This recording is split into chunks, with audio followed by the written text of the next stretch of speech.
Kalau dia di dunia meminggir-minggirkan orang tanpa alasan yang dibolehkan, nanti dia di padang mahsyar dipinggir-pinggirin sama malaikat. Geser loh. Sama malaikat. Kan hidup kita kan 2 kali kan? Mati sekali, hidup 2 kali. Di dunia dan di akhirat. Apa yang kita lakukan di dunia kalau nggak dibalas di dunia, dibalas di akhirat. Dibalas di dunia itu lebih beruntung loh. Kalau bisa sih jangan dibalas. Caranya biar nggak dibalas, taubat. Kalau nggak taubat, dibalas. Kalau nggak dibalas di dunia, dibalas di akhirat. Dibalas di dunia itu masih mending. Dibalas di akhirat itu yang sebel banget. Karena yang ngebalasnya malaikat. Kebayang malaikat nyenggol gimana? Bismillahirrahmanirrahim. Assalamualaikum warahmatullahi wabarakatuh. Innal hamdalillah nahmaduhu wa nasta'inuhu wa nastaghfiruh. Asyhadu an la ilaha illallah wahdahu la syarikalah wa asyhadu anna Muhammadan abduhu wa rasuluh. Radina billahi rabba wa bi Muhammadin nabiyya wa bil islami dina. Allahumma salli wa sallim wa barik ala sayyidina Muhammadin wa ala alihi wa sahbihi wa man tabi'ahu ila yaumiddin. Rabbi syrah li sadri wa yassir li amri wahlul 'uqdatan min lisani yafqahu qawli. Teman-teman yang dirahmati Allah Subhanahu wa taala, pertama-tama puji syukur kepada Allah atas nikmat yang Allah berikan kepada kita. Salah satu nikmat yang paling berharga itu adalah nikmat ilmu dan hikmah. Karena Allah Subhanahu wa taala berfirman, A'udzu billahi minasyaitonir rajim. Bismillahirrahmanirrahim. Yu'til hikmata may yasha wa may yu'tal hikmah faqad utiya khairan katsira. Allah memberikan hikmah atau ilmu kepada siapa yang Allah kehendaki. Dan siapa yang Allah berikan ilmu atau hikmah, maka berarti dia telah diberikan khairan katsira, nikmat atau kebaikan yang sangat banyak. Dan salah satu di antara makna hikmah atau ilmu menurut para ulama adalah as-siqah billah. Ketika seseorang itu memahami lalu menjadi yakin kepada Allah Subhanahu wa taala. Ini ilmu paling berharga nih. Ada orang untuk bisa memahami biologis manusia, maka dia menghabiskan ratusan juta rupiah kuliah. Dia menghabiskan bertahun-tahun untuk kuliah. Dia menghabiskan waktunya setengah hari setiap harinya dari pagi sampai sore untuk kuliah memahami ilmu tentang manusia atau kedokteran. Ilmu tentang kejiwaan manusia, mental manusia atau psikologi. Ilmu nanti yang kemudian semakin rumit, semakin spesifik, semakin mahal harganya. Belajar tentang neurologi, ada yang spesialis jantung, ada yang spesialis segala macam. Itu menghabiskan biaya yang sekian ratus juta dengan waktu yang lama, dengan perjuangan yang hampir luar biasa.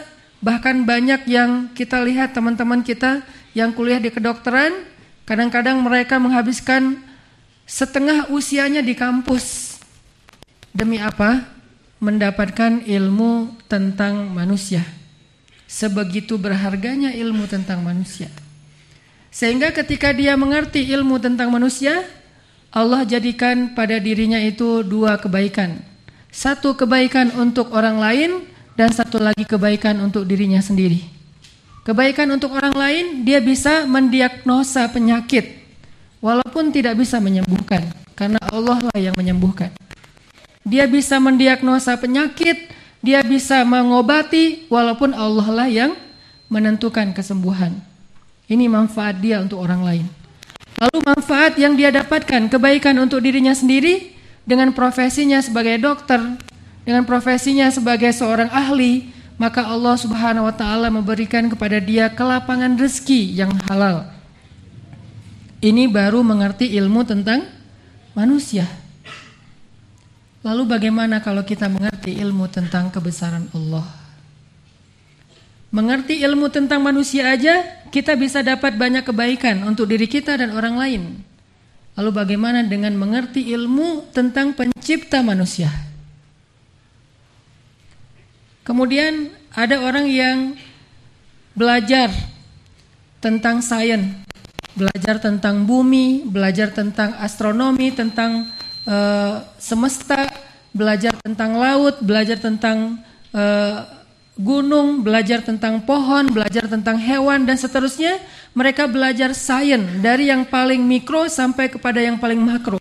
Ketika mereka mengerti sedikit saja dari ilmu itu, maka Allah Subhanahu wa taala jadikan mereka mulia. Allah jadikan mereka mulia. Yarfa'illahu alladhina amanu minkum walladzina utul ilma darajat. Diangkat derajat mereka oleh Allah. Padahal baru belajar tentang apa? Tentang ciptaan Allah, belum belajar tentang penciptanya. Tapi sudah Allah angkat derajatnya. Sehingga seorang saintis, seorang ilmuwan kemana-mana dihargai orang lain. Dia diberikan tempat yang paling istimewa. Dia diberikan kesempatan untuk mengajar, untuk menjelaskan, untuk mengcoach orang lain, untuk memahamkan orang lain. Dia berdiri di sebuah tempat yang tidak semua orang boleh berdiri di situ. Di sebuah stage, di sebuah podium, di sebuah tempat di mana dia hanya orang-orang yang memiliki kapasitas dan keilmuan yang luar biasa bisa berdiri di sana. Dia dikasih ruang di sebuah universitas. Lalu ketika dia mengajar di beberapa tempat sebagai dosen istimewa, lalu dia menjadi keynote speaker, maka Allah Subhanahu wa taala memberikan kemuliaan dan keberkahan dalam hidupnya. Dengan ilmu itu Allah kumpulkan di dalam genggamannya kemuliaan dan keberkahan. Kemuliaan, orang menghormati dia, orang memuliakan dia, orang mengistimewakan dia, orang memperlakukan dia lebih daripada orang lainnya. Dan keberkahan, Allah kasih rezeki yang berlimpah untuk dia. Ini baru belajar tentang ciptaan Allah, khalqis samawati wal ard. Dan ilmu yang dia dapatkan tentang ciptaan Allah itu baru sedikit saja. Lalu bagaimana dengan orang yang belajar ilmu mengenal kebesaran Allah Subhanahu wa taala itu sendiri? Jadi ilmu tentang Allah, ma'rifatullah, atau sebutan lainnya akidah, atau sebutan lainnya tauhid, atau boleh juga kita terjemahkannya dengan keep the faith, tentang kebesaran Allah. Intinya lebih mulia daripada semua ilmu yang pernah kita pelajari dalam kehidupan kita, sesuai dengan ketertarikan kita, hobi kita masing-masing. Ada orang yang melatih dirinya supaya dia bisa melakukan sesuatu yang dia senangi, olahraga misalnya. Sehingga ketika dia udah jago, pro dalam satu bidang olahraga, maka Allah Subhanahu wa taala juga berikan kepada dia apa? Allah kumpulkan semua pandangan manusia ke arah dia. Sehingga ketika dia perform, ketika dia tampil, ketika dia ngetrik, semua orang akan bersorak untuk dia. Semua orang akan minta foto dengan dia. Orang nge-follow dia. Orang merasa bangga kalau bisa dibalas DM-nya atau mungkin sekedar komennya oleh dia, di-capture dan diposting balik oleh followersnya. Para media mencoba untuk berlomba-lomba menjadikan dia sebagai brand ambassador, menjadikan dia sebagai orang yang bisa tampil di iklan, menjadikan dia sebagai banyak hal yang mereka butuhkan dari dia, karena dia melatih dirinya untuk bisa menguasai satu jenis hobi ataupun olahraga. Bisa entertain bentuknya seperti dunia seni, bisa juga olahraga yang sifatnya fisik, apapun itu. Baru melatih dirinya menguasai satu jenis keilmuan yang sifatnya olahraga atau entertain. Lalu bagaimana orang yang melatih dirinya untuk selalu taat kepada Allah, melatih dirinya untuk sholat dengan khusyuk, melatih dirinya untuk selalu bisa bangun malam walaupun dia lelah, melatih dirinya untuk bisa sesuai setiap hari target satu juz satu hari, melatih dirinya untuk menghafal Al-Quran semampunya. Dia habis-habisan melatih dan dia jadikan amal solih sebagai hobinya. Kira-kira seperti apa kemuliaan yang Allah berikan kepada orang ini? Padahal ini bukan hal yang mubah. Kalau yang olahraga, entertain, itu masuk kepada bagian yang mubah dalam agama. Kecuali ada hal yang dilarang, maka menjadi syubhat ataupun haram. Secara umum mubah. Kenapa secara umum mubah? Karena kaidah fikih kita adalah al-aslu fil asya ibahah. Dasarnya segala sesuatu itu selain ibadah boleh. Dasarnya hukum apapun boleh kecuali ibadah. Kalau ibadah dasarnya itu nggak boleh kecuali ada perintah kan? Kalau selain ibadah, selain ritual, maka dasar hukumnya boleh semuanya. Jadi kalau ada ditanya apa Ustadz apa hukum ini? Boleh. Ustadz apa hukum gaul? Boleh. Ustadz apa hukum main? Boleh. Ustadz apa hukum ngopi, nongkrong? Boleh. Semua boleh. Kecuali ada hal yang melanggar syariat dan dilarang. Jadi pertanyaannya bukan apa dalilnya. Kalau ada yang nanya apa dalilnya, ini nggak perlu dijawab. Kenapa? Karena pertanyaannya salah sehingga tidak ada jawaban yang benar. Kalau pertanyaannya salah, maka tidak ada jawaban yang benar. Sehingga kalau orang menanyakan apa dalil nongkrong, maka tidak perlu dijawab. Karena pertanyaan salah, sehingga mau dijawab apapun jawabannya tetap salah. Pertanyaan yang benarnya apa? Ada nggak dalil yang melarang nongkrong? Bukan apa dalil perintahnya, tapi ada nggak dalil yang melarangnya? Oke, disebutkan melarang misalnya menyia-nyiakan waktu. Kita tanya, apakah semua nongkrong itu menyia-nyiakan waktu? Tidak. Ada orang yang nongkrong untuk silaturahim. Ada orang yang nongkrong sekedar untuk istirahat. Kayak misalnya jam kita break di kantor atau di kampus atau di sekolah, bukankah kita ke kantin? Di kantin namanya juga nongkrong. Nongkrong di kantin, nongkrong di kafe. Hanya istilah kafe saja istilah baru.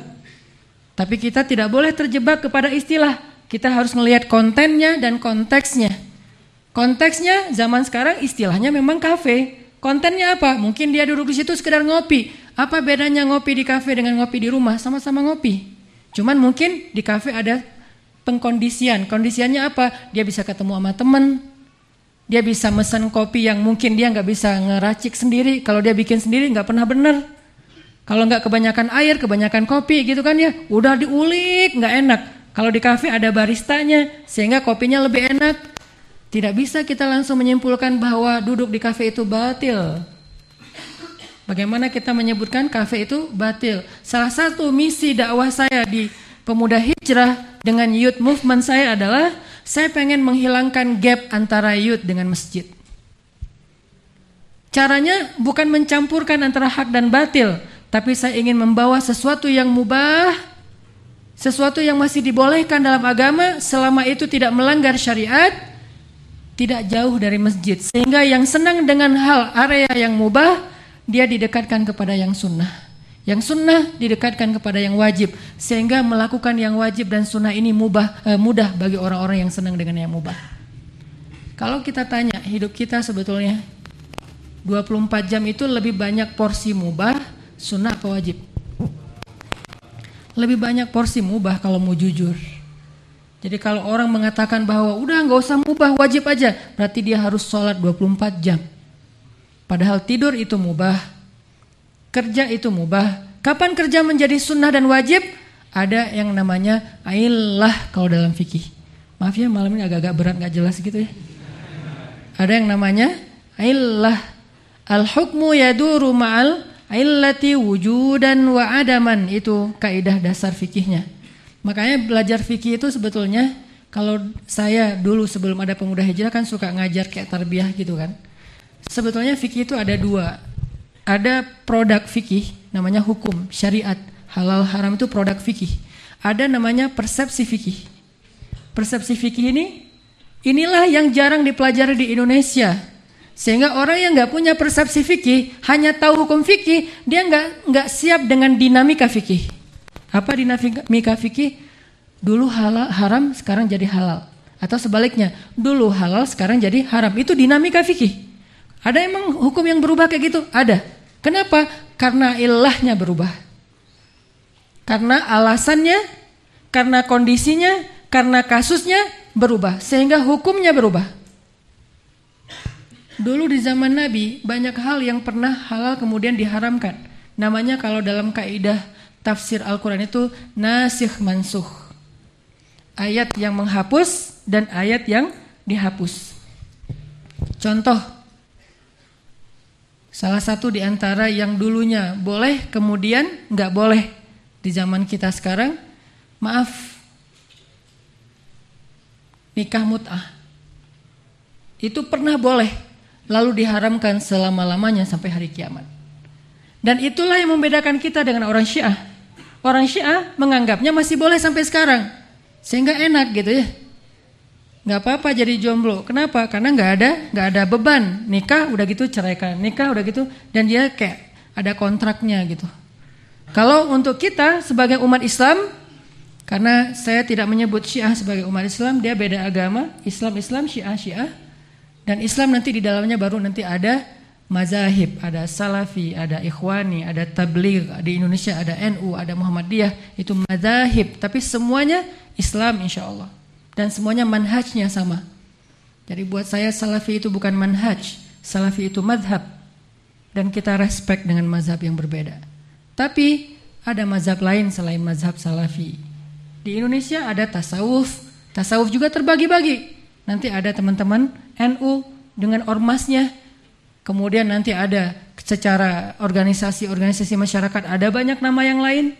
Intinya adalah kita beda dengan Syiah. Kalau Syiah dari dasar-dasar kaidah dalilnya juga udah beda, rujukan mereka udah beda, Al-Qur'annya aja bahkan beda. Kalau kita umat Islam, bagi kita nikah atau kawin kontrak itu sudah diharamkan selama-lamanya. Nah, ini artinya ada hukum yang memang sudah berubah. Nanti ada beberapa hukum lagi yang lain yang juga udah dirubah dalam Islam. Termasuk hukum zihar, hukum ayah angkat dan anak angkat. Dulunya Nabi punya anak angkat namanya Zaid bin Harithah. Kemudian turun ayat untuk melarang memanggil anak angkat dengan nama panggilan, nama belakangnya nama orang tua angkat. Zaid bin Muhammad dulu namanya. Padahal nama ayah aslinya bin Harithah. Kemudian diganti hukumnya, nggak boleh memanggil nama anak angkat dengan nama ayah angkatnya. Dan anak angkat boleh diambil, tapi dia hukumnya hukum anak angkat, bukan hukum anak kandung. Dia tidak muhrim dengan orang tuanya, dengan saudara angkatnya. Dia tidak mendapatkan warisan dan tidak mewarisi. Kalaupun dia dapat bagian hadiah atau hibah. Dan seterusnya. Ini hukum yang berubah sesuai dengan illah, sesuai dengan kondisi, kasus, alasan. Makanya al-hukmu yaduru ma'al illati wujudan wa adaman. Hukum itu tergantung kepada masalahnya, ada dan tidak ada masalahnya. Ini adanya di dalam tasawur fikhi, persepsi fikih. Bukan hukmul fikih, bukan hukum fikih, bukan syariat. Hukum fikih itu lahir dari persepsi fikih. Ini berat gak sih? Sesekali ya. Sok gaya gitu. Jadi hukum fikih lahir dari persepsi fikih. Kok jadi persepsi Ustadz? Bukannya dalil. Dalil itu difahami oleh para sahabat, difahami oleh para ulama. Pemahaman mereka lah itulah yang menjadikan bedanya hukum. Berarti ada peran persepsi di situ. Tapi persepsi ini persepsi yang layak. Kenapa? Karena persepsi mereka dibangun oleh dasar-dasar keilmuan yang kuat. Kalau kita nggak boleh. Makanya kenapa kita nggak boleh berfatwa? Kenapa kita nggak boleh berijtihad? Kenapa kita nggak boleh menurut saya? Itu nggak boleh. Nggak boleh kita mengatakan menurut saya itu nggak boleh. Walaupun benar dosa. Terus kalau dalam urusan agama kita bilangnya gimana? Menurut syekh ini, menurut ulama ini, menurut mazhab ini. Karena ulama, syekh, mazhab atau tokoh-tokoh Islam yang punya kapasitas ijtihad, mereka juga memahami dalil, bukan berkata dengan dengan logika mereka dan akal-akalan mereka. Enggak. Imam Syafi'i memahami Al-Quran dan hadis, Imam Ahmad juga kayak gitu murid beliau, Imam Malik, Imam Abu Hanifah juga kayak gitu. Jadi ketika kita mengambil mazhab para ulama, bukan kita meninggalkan Al-Quran dan hadis, tapi kita mengambil pemahaman Al-Quran dan hadis dengan pemahaman ulama yang punya kapasitas memahami Al-Quran dan hadis. Wah, enggak boleh, udah aja langsung ke Al-Quran. Emang kita lebih mengerti Al-Quran daripada Imam Syafi'i? Emang kita lebih mengerti hadis daripada Imam Ahmad? Berapa hadis yang udah kita hafal? Baru 1/3. Innamal a'malu binniyat. Bukan satu hadis, sepertiga. Karena hadisnya masih panjang. Imam Ahmad menghafal 1.000.000 hadis.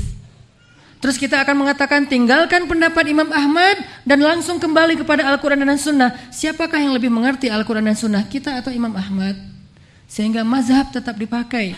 Agak aneh ketika muncul kelompok yang mengabaikan mazhab, padahal dia baru muncul beberapa puluh tahun yang lalu, seolah-olah dia lebih mengerti daripada para masyayikh, para ulama-ulama besar dalam sejarah Islam. Saya kasih contoh, kayak gimana persepsi dalil mengubah hukum. Salah satu contohnya kisah sahabat setelah perang Ahzab. Perang Ahzab itu kan provokatornya adalah orang Yahudi. Perang Ahzab itu kalau bahasa kita perang koalisi. Jadi orang Quraisy berkoalisi dengan banyak orang-orang kafir yang ada di daerah sekitar Makkah, Taif dan sekitarnya, berkoalisi untuk ngeroyok Madinah, ngeroyok kaum muslimin. Sehingga disebut dengan Ahzab, jamak dari Hizb. Hizb itu kalau bahasa kita kelompok ataupun partai, itu Hizb. Ahzab, partai-partai. Jadi dikeroyok oleh banyak partai, mengeroyok siapa? Kaum muslimin sendiri di Madinah. Siapa dalang di balik pengeroyokan ini? Yahudi dari benteng Bani Quraidah. Mereka lah yang jadi tokoh intelektual dari perang Ahzab. Mereka yang bikin skenario perang Ahzab. Mereka yang membangun network koalisi. Mereka yang menyebarkan spionase kepada kaum muslimin. Pokoknya parah banget tuh Bani Quraidah.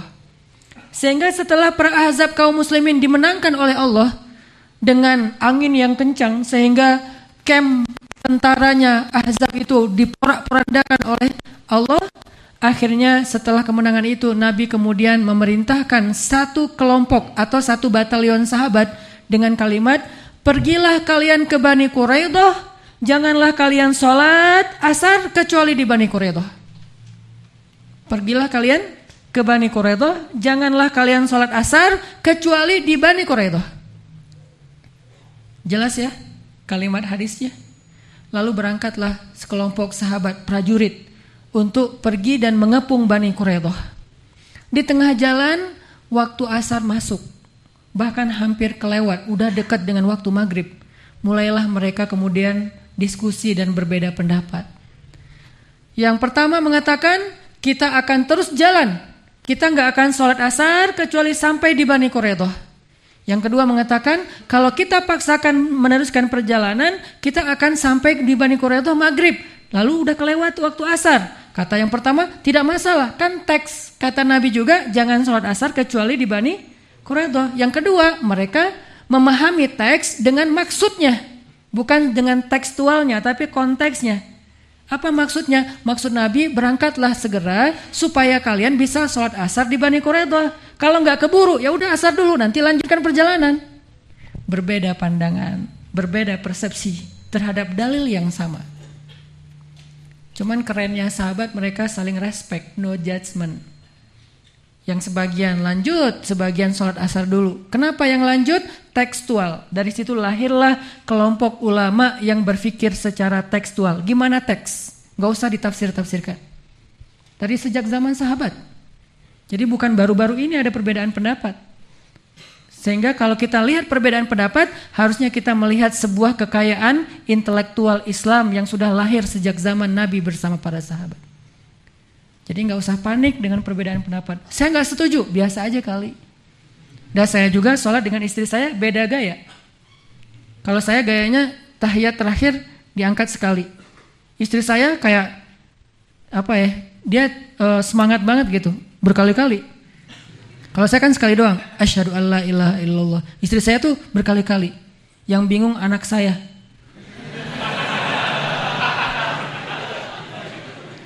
Dia ngelihat saya gini, istri saya gini, akhirnya ditangkap. Umi, ikutin Baba, kan imamnya Baba, masa gerak-gerak terus, ntar batal sholat loh. Istri saya, gimana nih? Pegangin sama Yahya. Nih, kerjaan Yahya nih. Jadi kita berdua juga beda cara nelunjuk ketika tahiyat. Dan buat saya nggak masalah, yang penting kita sholat. Yang masalah kalau saya sholat dia nggak ikut sholat, nggak masalah juga sih, mungkin lagi halangan. Husnuzon, coba lihat, berbeda sampai sefatal itu pun masih ada celah husnuzon. Jadi intinya teman-teman, akhirnya muncullah dua model berpikir ulama. Yang satu berpikir secara tekstual, gimana ayat, gimana hadis. Yang satu lagi berpikir dengan kontekstual. Apa sih maksud dari ayat? Apa sih maksud dari hadis? Sehingga kaidah berpikir mereka dikenal dengan istilah maqasidus syariah, maksud syariat. Itulah yang membedakan Madinah dengan Kairo. Itulah yang membedakan Universitas Islam Madinah dengan Al-Azhar di Kairo. Universitas Islam Madinah tekstual, Al-Azhar Kairo kontekstual, sehingga rata-rata memang agak berbeda cara pandang kita tentang fikih. Saya, Ustaz Abdul Samad, belajar di Kairo, kita dilatih berpikir kontekstual, sehingga pola pikir kontekstual itu kita kembangkan dalam dakwah. Lahirlah Pemuda Hijrah dengan konsep dakwah yang yud. Itu lahir dari pola pikir kontekstual. Kita lihat konteks di Indonesia. Kita lihat segmentasi dakwah di Indonesia yang paling kosong digarap oleh dai-dai kita. Ternyata segmen yang paling besar, paling berpengaruh, paling potensial, tapi yang menggarapnya sedikit. Kalaupun ada yang menggarapnya, treatmentnya belum kena. Adalah segmentasi anak muda, terutama anak muda main, anak muda nongkrong, anak muda gaul. Kalau anak muda aktivis udah digarap dari tahun 98 kali. Sejak reformasi udah banyak tuh lahir komunitas-komunitas dakwah kampus, dakwah sekolah dengan rohisnya, dengan LDK-nya kan.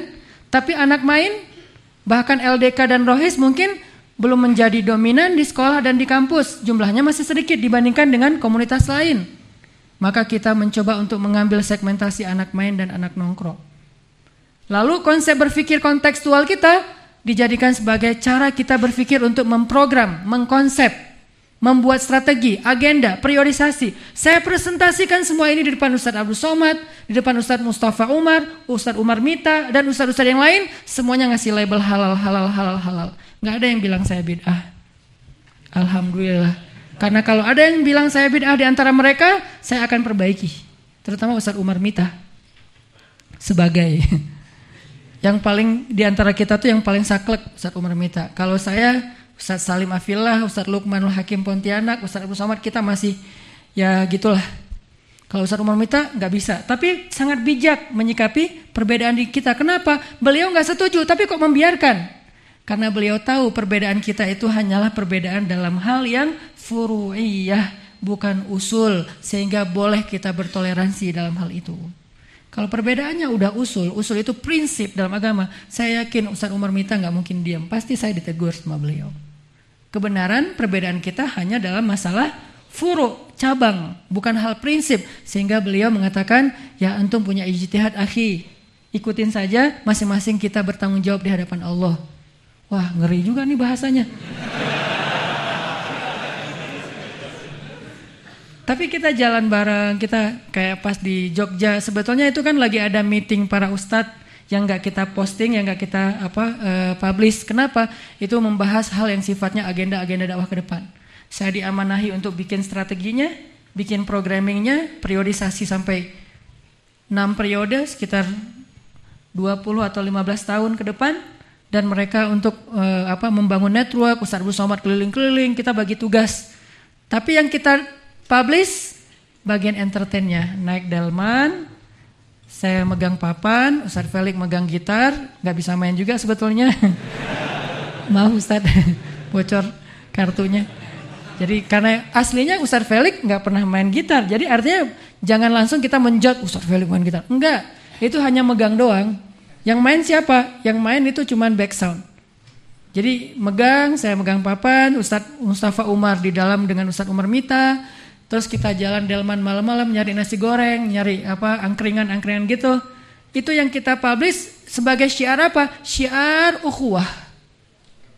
Tapi bab diskusi kita 12 jam yang rumit, yang cukup serius nggak kita publish karena emang kebutuhannya tidak perlu dipublish. Ini teman-teman menunjukkan bahwa memang konsep berpikir ulama dari sejak zaman sahabat itu udah beda. Kalau yang tadi yang kedua kontekstual, memahami maqasidus syariah. Apa maksud dari syariah? Kalau yang pertama memahaminya, nggak usah paham maksudnya, pokoknya ikutin aja. Dua-duanya juga ada alasan yang baik. Kalau saya berhusnuzon, kalau ulama pertama yang tekstual, husnuzon saya mereka sangat hati-hati dengan agama dan saya respect dengan sikap itu. Kalau yang kedua, saya husnuzon, mereka ingin agama ini selalu relevan dan bisa ngasih solusi konkret di setiap masa yang berubah dinamikanya. Saya juga respect dengan niat itu. Terus apa alasan kita untuk saling menjudge kalau udah gitu? Sama-sama baik kan? Yang satu hati-hati, yang satu lagi justru pengen Islam ini bisa ngasih solusi. Sehingga butuh sebuah formula berpikir. Kalau pakai tekstual, dia agak kadang tidak nyambung dengan konteks yang ada di zaman sekarang. Termasuk masalah isbal. Hadisnya sama, tapi persepsinya berbeda. Hadisnya tidak akan masuk surga orang yang musbil, orang yang isbal. Kita sepakat dengan itu. Saya sepakat dengan hadis itu, teman-teman yang tekstual sepakat. Kairo dan Madinah, dua kutub keilmuan Islam zaman sekarang ini sama-sama sepakat dengan hadis itu. Sepakat, tapi beda persepsi, interpretasi, tafsir, syarah. Madinah memahaminya, isbal adalah ukuran pakaian. Siapa yang memakai pakaian di bawah mata kaki, gak masuk surga. Laki-laki. Kalau cewek ya memang sebaiknya di bawah mata kaki. Kalau keinjak-injak Ustaz gak apa-apa. Cewek yang memakai baju kayak abaya yang keinjak-injak, kalau dia tidak melihat dan tidak mencium ada kotoran di pakaiannya, maka itu sudah dianggap suci. Di kita kan tanah dianggap kotor ya. Padahal tanah itu alat bersuci kedua setelah air. Jadi kalau dia udah kesapu dengan tanah, keinjak-injak, warnanya cuma warna tanah, lalu dilihat tidak ada kotoran secara jelas dan dicium tidak ada aroma kotoran, maka itu pakaian yang sudah dianggap suci. Cuman di kita kadang-kadang ada rasa, duh gimana ya sholat di bawah ini masih banyak bekas tanah. Ini mah perasaan kita, bukan perasaan fikih. Kadang-kadang perasaan kita dengan fikih beda. Kalau kita mah asa gimana gitu ya, kayak nggak menghormati Allah, nggak. Kalau fikih itu menghormati, karena Allah sendiri yang membolehkan. Cuman ya pilihan masing-masing. Terus kalau yang tekstual menganggap isbal itu di bawah mata kaki, ukuran pakaian. Karena memang secara sejarah lahirnya istilah isbal memang dari ukuran pakaian. Jadi mereka memahami isbal secara tekstual emang ukuran pakaian di bawah mata kaki. Sedangkan Abu Bakar di atas, sedangkan sahabat di atas mata kaki hampir selutut. Abu Bakar di bawah mata kaki. Ini yang tekstual. Sehingga sampai hari kiamat yang memakai pakaian di bawah mata kaki tempatnya di neraka. Berat juga ya. Banyak juga ahli nerakanya nih. Tapi kita respect, ya nggak apa-apa. Tapi saya memahaminya secara kontekstual, nggak kayak gitu. Kenapa? Kita pahami dulu maksud, maqasid syariah. Apa sih maksud syariah? Apa sih maksud dari dalil itu? Kita pelajari lagi secara lebih detail. Konteks ketika kalimat isbal itu disampaikan. Dulu orang Arab di masa Nabi atau di masa jahiliyah membedakan kaya dan miskin itu dari ukuran pakaian. Ini kalau kita pelajari konteksnya ya, bukan teksnya. Konteksnya mereka membedakan orang kaya dengan orang miskin dari ukuran pakaian. Orang kaya sanggup membeli kain panjang sehingga pakaian mereka di bawah mata kaki. Sedangkan orang miskin nggak sanggup beli kain panjang sehingga pakaian mereka di atas mata kaki. Lalu muncullah kesenjangan sosial di mana orang menunjukkan status sosialnya lewat pakaiannya. Sehingga kalau dia memakai pakaian di bawah mata kaki, kesannya saya ini orang kaya, sombong. Maka ilahnya sombong. Ilahnya apa? Sombong. Balik lagi kepada kaidah fikih, al-hukmu yaduru ma'al illati wujudan wa adaman. Hukum itu tergantung kepada alasan atau ilahnya ada dan tiada. Berarti ilahnya apa? Sombong menurut kontekstual, konsep berpikir yang kedua. Sekarang ilah sombong itu sudah tidak lagi terletak kepada ukuran pakaian, tetapi berubah menjadi brand. Orang yang memakai brand tertentu hanya untuk menunjukkan status sosialnya, jadi branded minded, maka dia termasuk orang yang isbal. Kenapa? Karena ilahnya sombong dengan brand itu. Kalau dengan brand itu dia tidak menyombongkan diri Ustadz, sekedar karena kebutuhan, dia pakai handphone yang bagus, yang keluaran terbaru, kenapa dia pakai itu? Karena kebutuhan. Tapi kalau dia pakai itu terus taruh di atas meja pas di kafe biar semua orang tahu bahwa dia handphonenya paling bagus sendiri. Terus dia taruh kunci mobilnya, mungkin mobilnya BMW, Mercy atau apa Rubicon atau Lamborghini, taruh di atas meja kalau masih pakai kunci. Supaya orang semua tahu bahwa dia bawa mobil itu. Dia misalnya pakai pakaian dengan jenis motor besar atau motor gede tertentu, menunjukkan bahwa saya ini orang kaya. Kalau niatnya kiber, sombong, berarti dia musbil. Dan relevan dengan hadis Nabi, tidak akan masuk surga orang yang dalam hatinya ada sombong walaupun sekecil zarrah. Tapi kan kita gak bisa menjudge orang kan. Yang pakai pakaian Harley tadi misalnya, bisa jadi dia pakai pakaian itu bagian dari cara dia membangun network. Saya baru tahu kemarin ketika kita nongkrong bareng teman-teman Harley. Saya dulu saya minta maaf, sempat suuzon. Gaya Harley. Kenapa suuzon? Karena gak sanggup beli. Biasanya kan suuzon gitu dengki ya. Karena gak sanggup jadi kayak kita dengki sama orang. Kemarin saya baru tahu Ustadz, memang banyak sih yang memandang kita kayak gimana gitu. Seolah-olah gaya-gayaan, ngapain sih motor mahal-mahal amat, di atas 500 juta. Enggak Ustadz, ini mah kebutuhan bisnis. Salah satunya ya, bukan satu-satunya. Salah satunya ini kebutuhan bisnis. Dengan saya punya Harley, saya punya network, saya punya circle baru dalam bisnis saya. Dan circle ini potensial untuk pengembangan dan ekspansi bisnis. Oh kalau gitu ini bagian dari kebutuhan pekerjaan, bukan dari bentuk sombong. Maka kita gak bisa menjudge bahwa itu isbal. Tapi kalau niatnya menyombongkan diri, pakaiannya, aksesorisnya, kendaraannya, rumahnya, berarti dia musbil, orang yang sombong. Ini pemahaman ulama kontekstual. Sehingga ulama kontekstual melihat isbal bukan lagi dari ukuran pakaian, celana atau jubah, tapi melihat dari brand yang dia pakai. Kalau niatnya sombong, nunjukin status sosial, merasa bangga diri, merasa lebih daripada orang lain, ana khairum min, ini kena penyakit iblis, saya lebih baik daripada orang lain. Ana aktsaru minka malau wa nafara, saya punya lebih banyak harta dan lebih banyak pengikut di dalam surat Al-Kahfi kan. Ini pemahaman ulama konteks.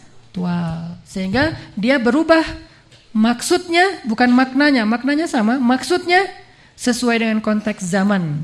Dulu orang menyombongkan diri dengan ukuran pakaian, sekarang orang menyombongkan diri dengan brand, apalagi pakai plat tertentu, warna tertentu, menunjukkan status tertentu. Dia mungkin aparat. Kalau dia niatnya itu untuk menyombongkan diri, maka dia isbal. Kalau dia itu bagian dari kerjaan dia, maka itu sah-sah saja.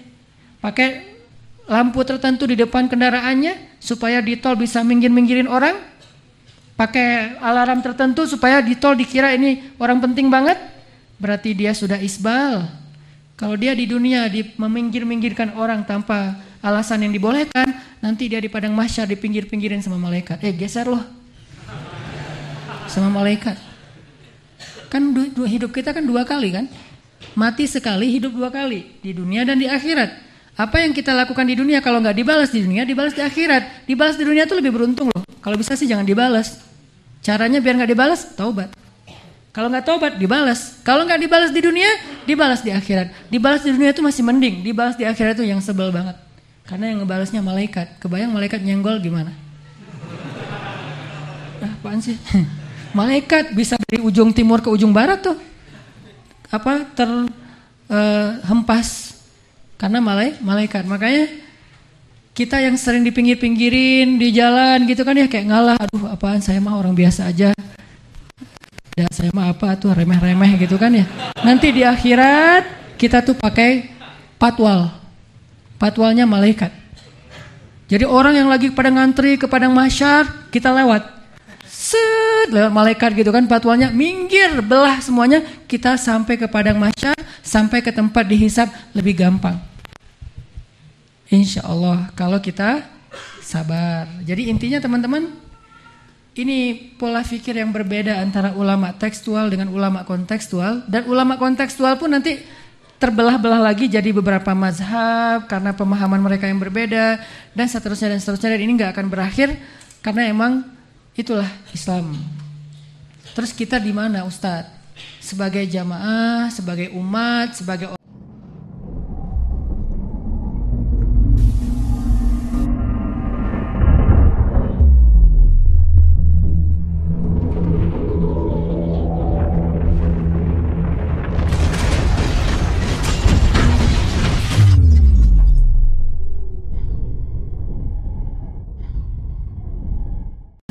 karena pemahaman mereka yang berbeda dan seterusnya dan ini nggak akan berakhir karena emang itulah Islam.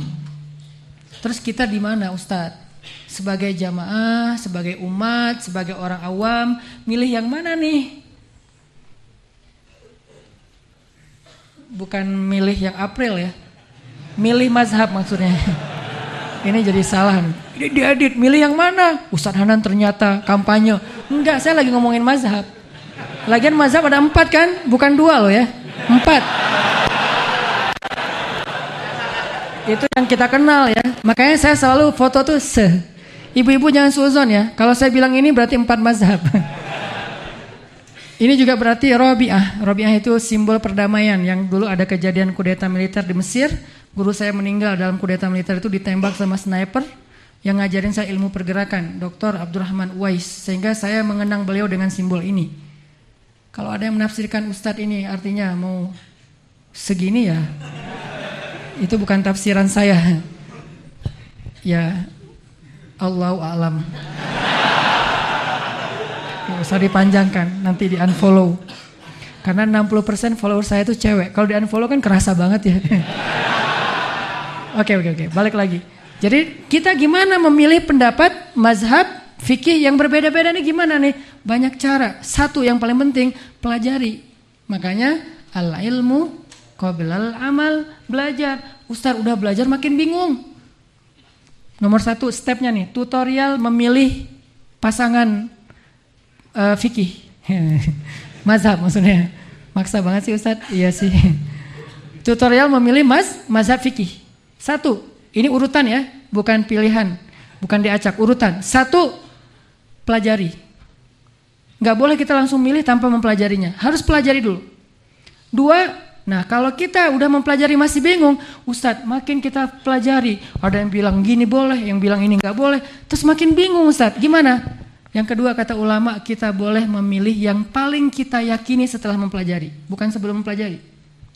Kalau sebelum mempelajari kita memilih modus.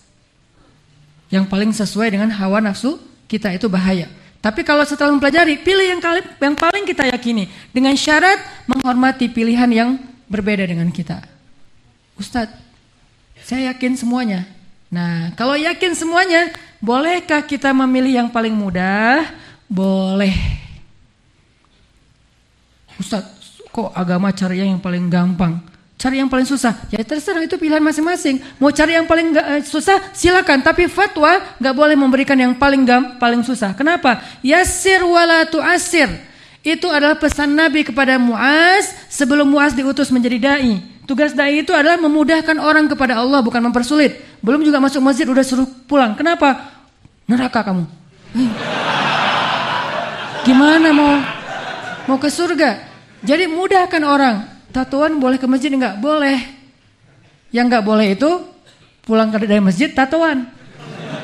Tapi udah terlanjur tatoan ke masjid. Makanya kan ada kata Ustaz Abu Somad, tatoan sholat boleh. Ini udah enggak tatoan, enggak sholat kan kasihan ya. Jadi kayak enggak ada apa yang mau dia gaya-gayain gitu. Jadi tatoan boleh ke masjid? Boleh. Belum berhijab, boleh enggak ikut taklim? Boleh. Bukan boleh belum berhijabnya, boleh ikut taklimnya. Bagaimana dia akan kuat hatinya dan jadi mantap untuk berhijab kalau dia nggak dibolehkan ikut taklim? Ustadz, saya masih banyak dosa, boleh nggak ikut taklim? Boleh. Ustadz, saya masih berzina, boleh nggak ikut belajar agama? Boleh. Belajar agama semua orang boleh, bahkan dia belum masuk Islam pun boleh. Apalagi udah masuk Islam kan? Belum masuk Islam aja, dia masih syirik, dia masih kafir, dia masih menyembah selain Allah. Boleh nggak belajar Islam? Boleh. Boleh nggak dia ke masjid? Boleh. Yang nggak boleh dia sholat. Kenapa? Karena dia belum syahadat, belum banyak beberapa hal yang harus dia penuhi dulu. Tapi kalau dia ke masjid, bahkan sebagian besar ulama mengatakan boleh kalau hajatnya untuk taklim. Yang nggak boleh itu cuman Masjidil Haram, Masjid Nabawi. Itu yang nggak boleh. Selain Masjidil Haram dan Masjid Nabawi, boleh. Tapi dengan syarat menjaga adab-adab masjid. Niatnya apa? Pengen belajar agama. Tapi kalau nggak ke masjid, maka kita yang masjid yang keluar. Gimana caranya? Dakwah harus keluar. Dakwah itu tidak terbatas hanya di dalam masjid. Sejak kapan dakwah itu dibatasi dengan pagar masjid? Memangnya dakwah itu sebuah ritual? Dakwah itu bagian dari muamalah. Maka dakwah di dalam masjid dan di luar masjid. Dakwah di ruangan utama masjid atau di kafe. Dakwah di tempat main, di skatepark. Dakwah di pantai. Dakwah di anak-anak motor, anak-anak mobil, dimanapun. Gak terbatas dengan dinding masjid, seolah-olah kalau keluar dari masjid jadi kurang pahalanya. Padahal mengajak orang yang luar jauh dari masjid ke masjid itu effortnya luar biasa dan insya Allah pahalanya juga luar biasa. Balik lagi yang ke tadi, gimana kita memilih yang paling mudah Ustadz? Ada cerita enggak? Ada.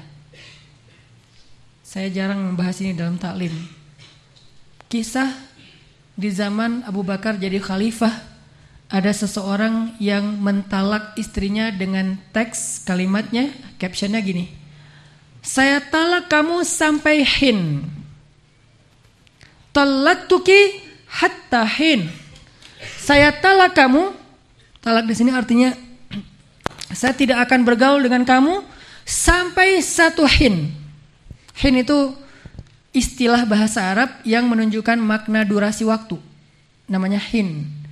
Saya tidak akan mempergauli kamu karena lagi marah nih sampai satu hin. Istrinya sedih, akhirnya pulang ke rumah orang tuanya. Digituin sama suaminya, diputusin. Udah gitu suaminya bingung, udah insaf, dia nyesel. Duh, kenapa saya ngomong gini ke istri saya ya? Pengen balikan Tapi balikannya gimana? Satu hin teh berapa lama? Dia bingung satu hin berapa lama? Pergilah kepada Abu Bakar nanya, ya Abu Bakar, ya Khalifah Rasulillah. Saya pengen nanya satu hin itu berapa lama? Kenapa kamu nanya gitu? Soalnya saya mengatakan saya tidak akan mempergauli istri saya bersumpah tidak akan mempergauli istri saya sampai satu hin. Dan saya sudah bersumpah. Saya nggak tahu berapa satu hin itu berapa lama. Kata Abu Bakar satu hin 1 bulan. Oh gitu, ya udah saya akan sabar 1 bulan. Nanti setelah lewat 1 bulan berarti sumpah saya udah gak berlaku. Saya akan datang menjemput istri saya. Cuman dia masih penasaran. Dia menanya ke Umar, ya Umar, ya Abu Hafs, saya pernah bilang gini ke istri saya 1 hin. Kira-kira menurut Umar berapa 1 hin? Kata Umar 1 hin ya 1 tahun. Dia bingung, beneran 1 tahun? Ya 1 hin 1 tahun. Berarti saya harus meninggalkan istri saya setahun? Gak kuat.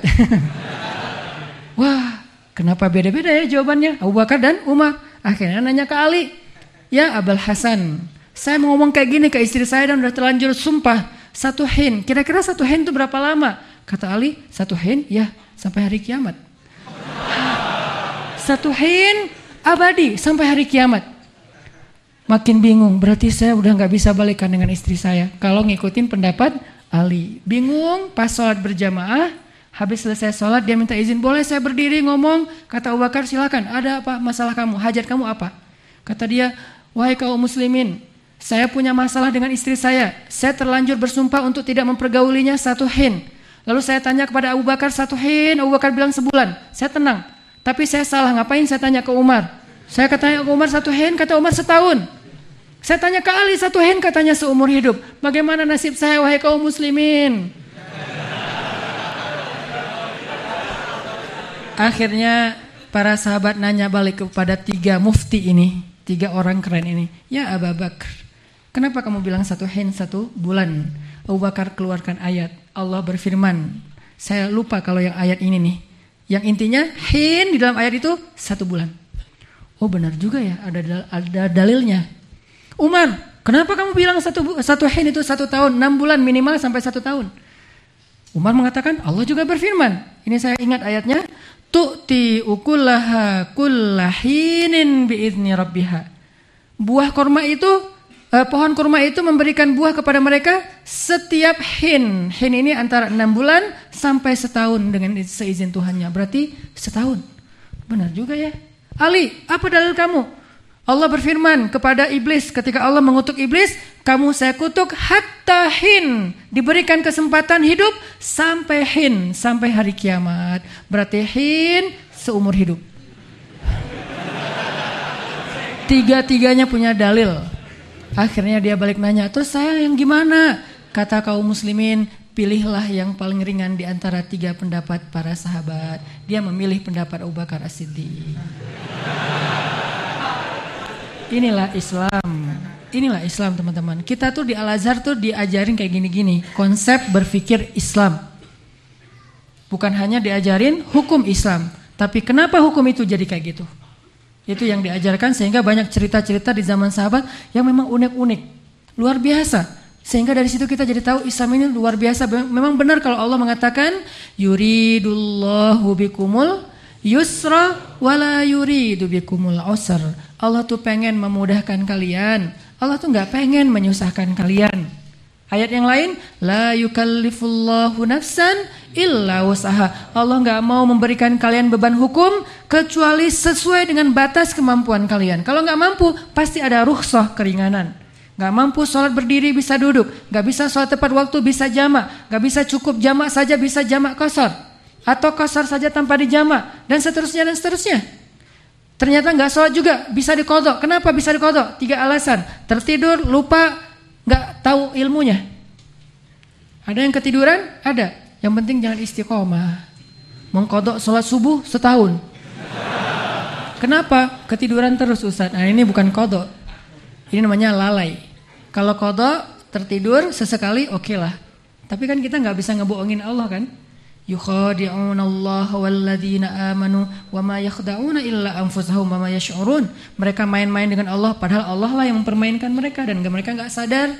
La yukallifullahu nafsan illa usaha. Apalagi ayat keringanan, ma anzalna 'alaikal Qur'an litashqa. Tidaklah kami turunkan Al-Qur'an kepadamu untuk menyusahkan kamu. Apalagi ayat yang lain, ittaqullaha haqqa tuqatih. Bertakwalah kamu kepada Allah dengan sebenar-benar takwa. Kalau enggak sanggup sebenar-benar takwa, fattaqullaha mastata'tum. Bertakwalah kepada Allah semampu kalian. Coba kita kumpulkan ayat-ayat yang banyak baru kita jadikan pola fikir. Kita dulu dilatih jangan menyimpulkan satu hukum hanya lewat satu ayat atau satu hadis. Kita harus komparasi banyak ayat dan hadis baru kemudian jadi pola fikir. Pola fikir Islam namanya. Kalau kita nggak punya kapasitas itu, kita dengarkan pendapat ulama sambil respect kepada ulama yang berbeda pendapat. Sebetulnya kata kuncinya gampang, respect to other, no judgment. Sederhana. Kalau masih sesama satu manhaj, yaitu Muslim. Kalau beda manhaj, yaitu dengan non Muslim, tetap kita respect sambil berdakwah. Respeknya bukan menghina mereka, bukan mencela mereka, apalagi mencela Tuhan-Tuhan mereka. Bahkan mereka dilindungi kalau kita berkuasa. Makanya dalam Islam itu kafir itu ada 2. Kemarin sempat ramai-ramai soal istilah kafir. Saya belum sempat komen, jadi belum sempat viral. Enggak. Maksudnya ini kebenaran aja mau disampaikan. Kafir dalam Islam itu ada 2 teman-teman. Jadi enggak selalu kafir itu artinya negatif. Ada 2. Kafir yang pertama namanya kafir zimmi. Yang kedua namanya kafir harbi. Di dalam Al-Quran ayat tentang orang kafir ada yang zimmi, ada yang harbi. Jadi gak bisa kita pakai ayat kafir harbi kepada orang kafir zimmi. Contoh kafir harbinya apa? Muhammadur Rasulullah walladzina ma'ahu asyidda'u 'alal kuffar ruhama'u bainahum. Orang-orang yang bersama dengan Rasulullah asyidda'u 'alal kuffar, keras terhadap orang kafir, berkasih sayang di antara mereka. Apa maksud keras terhadap orang kafir di sini? Harus baca tafsir. Kafir yang kayak gimana yang kita keras? Baca ayat sebelumnya. Apa yang terjadi dalam konteks ayat itu? Ayat itu lagi kisah apa sih sebetulnya? Ayat itu sedang berkisah tentang kisah perjanjian Hudaybiyah. Kan itu di surat Al-Fat kan? Akhir surat Al-Fath. Inti dari surah Al-Fath itu adalah perjanjian Hudaybiyah. Yang kaum muslimin mau umroh dihadang, nggak boleh masuk kota Mekah, mau diperangi, mau dikeroyok. Berarti kafir di sini kafir yang mana nih? Harbi, yang memerangi kaum muslimin. Sehingga untuk orang kafir yang memerangi kaum muslimin, seperti Israel memerangi Palestina, maka sikapnya sikap kafir harbi, asyidda, bukan ruhama. Kalau ada yang bersikap kepada Israel ruhama, ini keliru. Ada kan yang bersikap kepada Israel ruhama? Mereka berdamai, mereka seperti sahabat, mereka berpelukan, mereka saling senyum, mereka ngopi bareng. Kenapa kepada Israel mereka ruhama? Tidak, kepada Israel asyidda. Tapi kepada non-muslim yang ada di Indonesia, ruhama. Dengan cara apa kita ruhama? Dengan cara zimmah. Karena mereka kafir zimmi. Kafir zimmi artinya orang yang dilindungi walaupun dia belum beriman. Dia dilindungi, tempat ibadahnya dilindungi, nggak boleh disakit, nggak boleh dirusak. Apalagi sampai dibom misalnya, tempat ibadahnya aja dilindungi. Berarti kita membiarkan kemusyrikan? Bukan, itu bukan bab keyakinan, itu bab muamalah. Jadi salah bab, salah kesimpulan. Ketika gereja nggak boleh dihancurkan, ketika kita jadi pemerintah sebagai muslim, penguasa di Indonesia yang notabene bukan hanya negara orang Islam, tetapi negara dengan berbagai macam agama ada di dalamnya, alhamdulillah kita mayoritas di situ. Ketika kita berkuasa, maka gereja dilindungi oleh penguasa, oleh pemerintah. Itu jangan mengatakan penguasanya sudah membiarkan kemusyrikan. Di situ bukan bab akidah yang dibahas, bab kekuasaan, bab siasah, bab politik. Dan siasah masuknya dalam fikih itu bab muamalah. Memang harus dilindungi. Makanya dulu kan di kompleks Al-Aqsa itu ada bangunan dengan kubah emas kan, Qubbatus Sakhra kan ya, kubah emas. Itu kan sebetulnya bukan masjid, tapi dia masuk dalam kompleks Masjidil Aqsa. Karena Masjidil Aqsa itu bukan satu bangunan masjid. Masjidil Aqsa itu satu kompleks. Kalau kita belum tahu, by the way, Masjidil Aqsa satu kompleks. Jadi kalau ada bagian-bagian dari kompleks itu yang diambil alih oleh Israel, itu juga Masjidil Aqsa namanya. Nanti di dalamnya ada satu masjid yang kemudian dijadikan sebagai kiblat pertama umat Islam, namanya Masjid Qibli. Yang warna kubahnya kalau nggak salah silver gitu kan. Itu Qibli namanya, kiblat dulu kita di situ. Tapi Qubbatus Sakhra apakah itu Aqsa? Aqsa juga karena satu komplek. Aqsa itu satu komplek. Di dalamnya ada beberapa masjid, termasuk ada masjidnya Buraq, tempat malaikat Jibril dulu turun dengan buraqnya, jadi masjid juga, cuma kecil, yang dipakai banyak itu Masjid Qibli. Nah, Qubbatus Sakhra itu sebetulnya apa? Situs sucinya orang Yahudi. Dulu itu bukan bangunan. Dulu itu cuma sebuah batu yang di situ tuh ada situs tempat sakralnya orang Yahudi. Di masa Bani Umayyah, bahkan sejak masa Umar sebetulnya udah diperintahkan untuk dibangun, bukan dibangun, dipagari supaya nggak dirusak.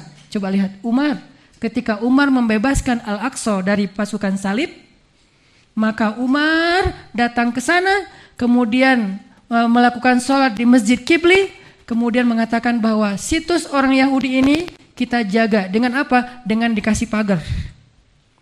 Dikasih pagar awalnya. Lalu di masa Bani Umayyah dibangun jadi semacam bangunan kayak masjid. Jadilah sekarang dikenal dengan Qubbatus Sakhra.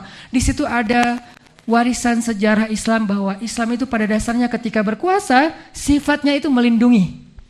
Sifatnya itu mengayomi. Itulah Islam. Bukan menggeser, bukan menghancurkan, apalagi sampai menghancurkan, bukan. Bukan mengusir, melindungi. Sehingga ada non-muslim dalam Islam yang dikenal dengan istilah kafir zimmi. Zimmi itu dari kata zimmah, yang dilindungi, ritualnya dilindungi, tempat ibadahnya dilindungi, keyakinannya dilindungi, hak-haknya dilindungi. Makanya di masa Umar jadi khalifah, ada seorang muslim, ada seorang Yahudi di Mesir, datang kepada Umar di Madinah mengatakan, "Ya Amirul Mukminin, saya sudah dizolimi oleh Amr bin As, gubernur Mesir." Sahabat Nabi, Amr bin As, dahiyatu Quraisy, orang paling cerdas di antara orang Quraisy, Amr bin As. "Saya dizolimi sama gubernur Anda, Amr bin As. Bagaimana dilindungi? Rumah saya dirobohkan, dibangun menjadi masjid. Sementara saya cuma dikasih ganti rugi, bukan ganti untung. Dan saya nggak rela dengan itu."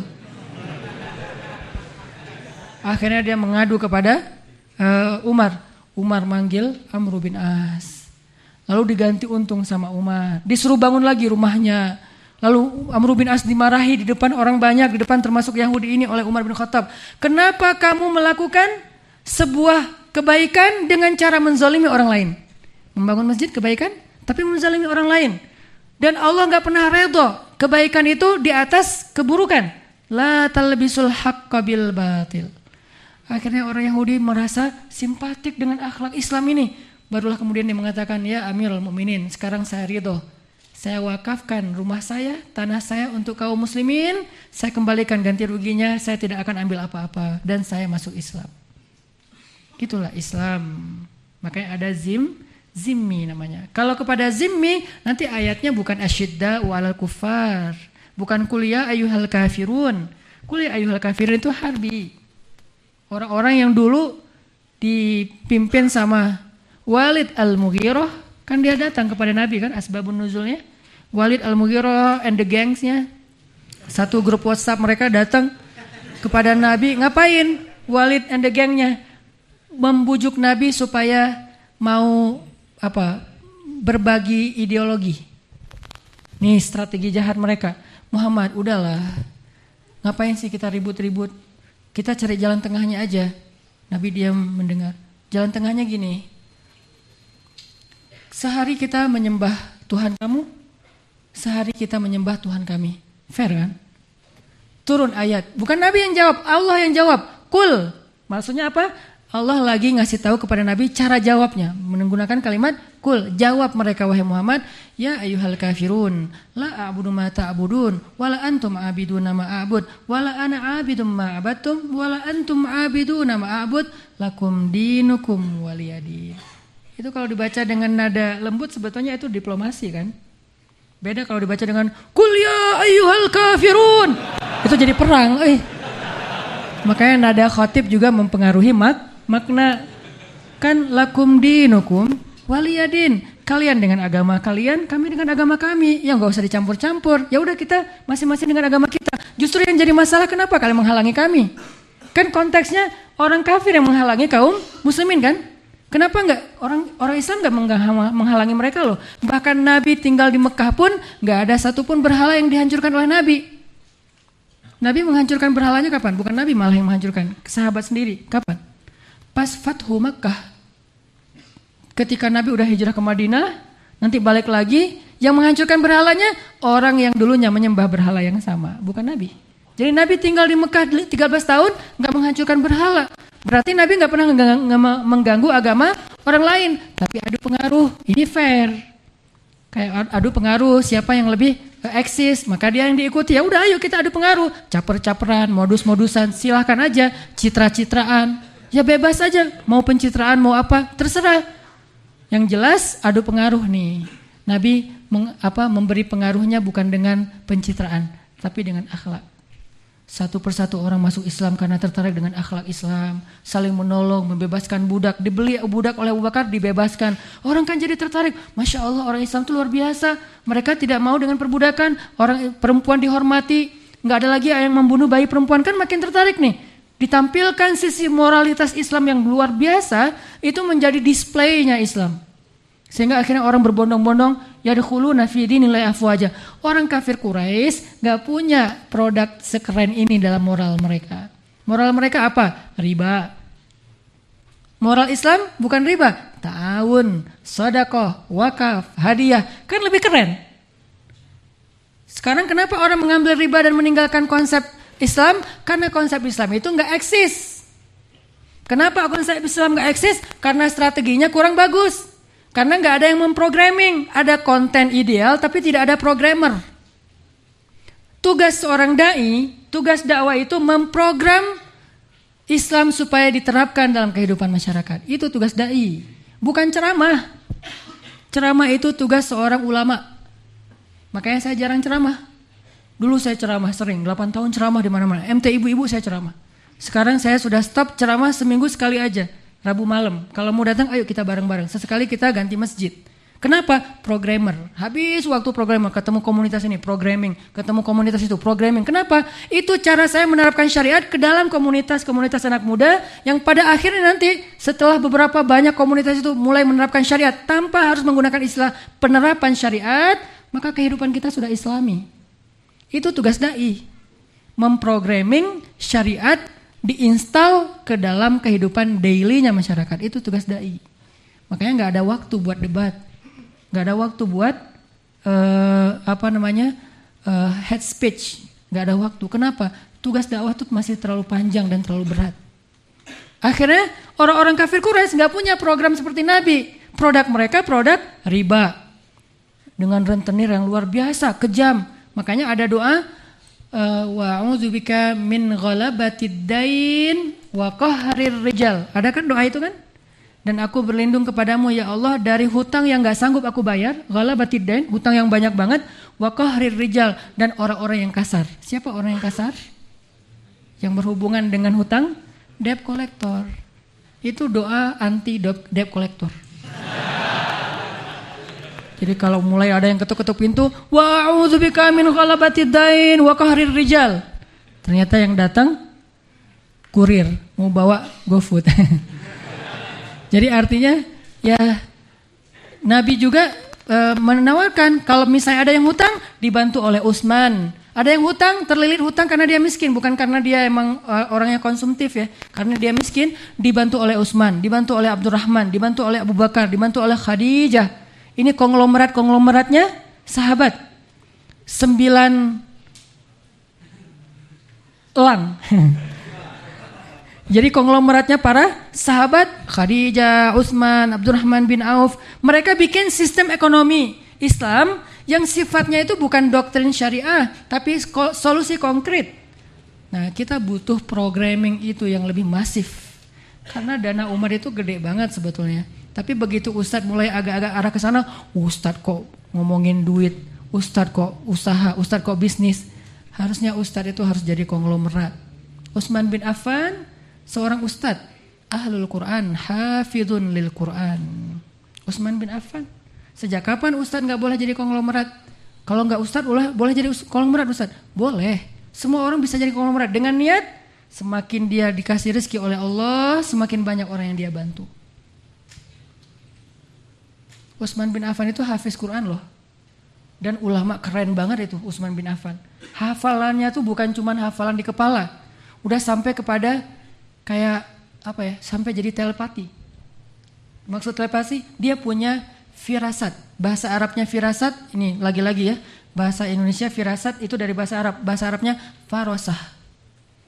Jadi Utsman pernah lagi ngajar Al-Quran di dalam Masjid Nabawi.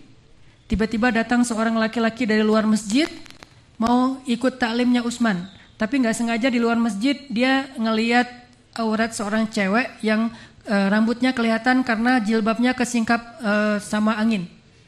Cuman ngelihat rambut. Sekilas, gak sengaja di luar masjid. Oh dia pikir bukan dosa, gak sengaja juga kan. Sekilas pula rambut lagi, bukan yang lain-lain. Akhirnya dia masuk ke masjid gak istighfar. Karena dia anggap gak sengaja, gak istighfar, masuk ke dalam masjid. Duduk aja kayak gini, masuk duduk. Utsman ngelihat dia, Utsman langsung wajahnya gak suka dan mengatakan, wahai kaum muslimin, kata Utsman, kenapa masih ada orang yang datang ke dalam majelis ilmu kita, sedangkan di matanya masih ada bekas dosa. Utsman, padahal Utsman gak tahu kejadian di luar, tapi dia bisa melihat di mata orang itu masih ada bekas dosa. Ini namanya farosah. Saking solehnya Utsman ya. Memang sahabat bukan orang biasa sih.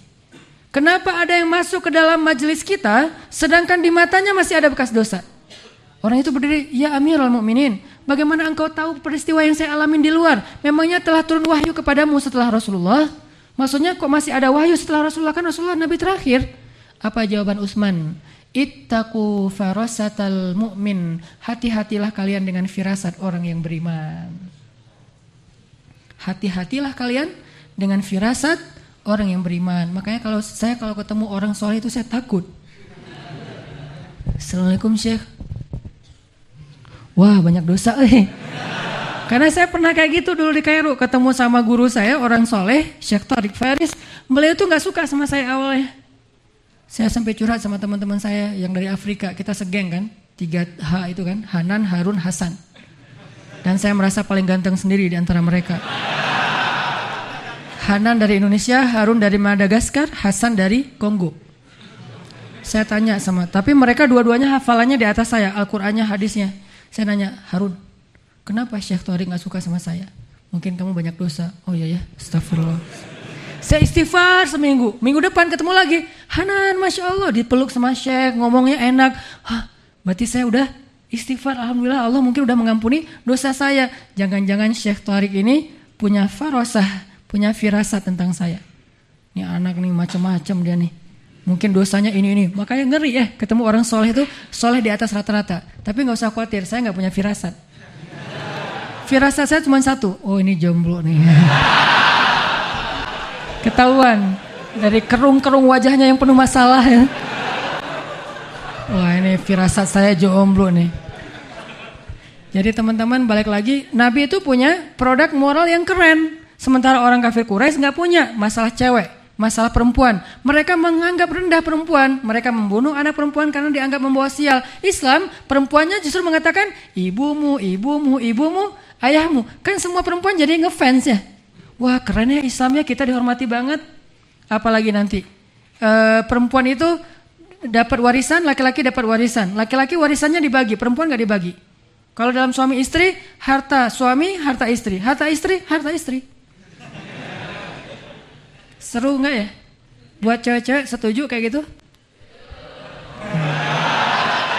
Harta suami, harta istri. Harta istri, ya harta istri. Terus kita, ya emang gitu nasib kita. Itu Islam.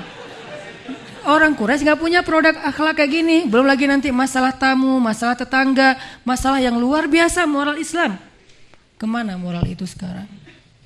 Kenapa sekarang Islam tinggal ritual dan argumentasi ilmiah yang saya sebut dengan narasi? Padahal Islam diperkenalkan oleh Nabi, narasinya sedikit. Makanya guru saya pernah bilang yang pas di Al-Azhar, waqa'na fi zamanil maklamah. Kita tuh wahai Hanan, kita tuh udah terjebak di sebuah zaman yang orang lebih senang berargumen dan bernarasi daripada melakukan sesuatu yang konkret. Lalu kita mengukur idealisme kita dengan narasi. Makin kencang suara kita di atas mimbar, makin idealis. Makin kencang di atas mimbar suara kita dengan teriakan-teriakan dan telunjuk-telunjuk, kesannya kita makin bold. Padahal idealisme dalam Islam itu tidak diukur dari lantangnya suara, tapi dari amfa'uhum linnas, khairun nas amfa'uhum linnas. Sebaik-baik manusia yang paling banyak manfaatnya untuk orang lain, bukan yang paling lantang suaranya. Bisa jadi yang paling lantang suaranya salah pula. Muncul peribahasa Al-Quran, inna angkaral aswat la sautul hamir. Sesungguhnya suara yang paling jelek itu adalah suara keledai. Kenapa suara keledai itu dianggap jelek? Karena keledai itu suaranya kencang tapi gak punya ilmu. Peribahasa Indonesianya, tong kosong nyaring bunyinya. Peribahasa Al-Quran, seburuk-buruk suara adalah suara keledai. Kalau gak punya ilmu. Kalau punya ilmu ya sah-sah aja sih. Kan pro mah bebas ya. Kalau udah pro bebas kan. Orang udah punya ilmu mah udah pro lah, terserah. Tapi kan gak semua kita punya ilmu. Nah masalahnya yang nyaring suaranya di sosmed atau di dalam kehidupan sehari-hari itu yang punya ilmu atau yang gak punya ilmu. Yang masih terbatas ilmunya. Berarti masuk dalam kategori inna angkaral aswat la sautul hamir. Jadi teman-teman, gak apa-apa ya agak berubah dikit dari tema, tapi ini juga wawasan penting yang kebenaran saya keingat Allah yang mengilhamkan. Saya itu selalu berpikir kalau saya ceramah itu saya pakai doa Rabbi syrah li sadri wa yassir li amri.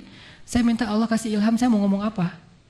Sebetulnya saya udah nyiapin tuh ayat dan hadis yang akan dibahas malam ini tentang ada satu hal yang gak berubah dari zaman Nabi Adam sampai sekarang dan seterusnya. Cuma tiba-tiba Allah kayak menuntun lisan saya ngomong ini, mudah-mudahan maksudnya adalah jadi edukasi juga buat kita. Supaya apa? Supaya kita tahu gimana luasnya Islam, gimana syumulnya Islam, gimana mudahnya Islam, gimana kerennya Islam. Bukan agama ritual, sama sekali bukan agama ritual.